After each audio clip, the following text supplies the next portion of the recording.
আশা করি খুব ভালো আছো, আমিও খুব ভালো আছি।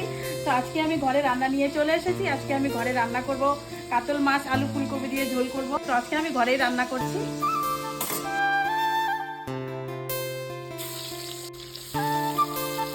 সব মাছগুলো যে আছে সব মাছগুলো আগে ভাজে নেই।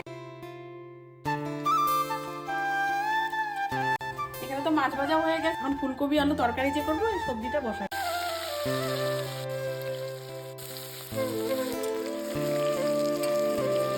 এখানে সব রকম মশলার একটা ব্যাটার করে নিয়েছি, এই ব্যাটারের মশলাটা দিয়ে দিলাম।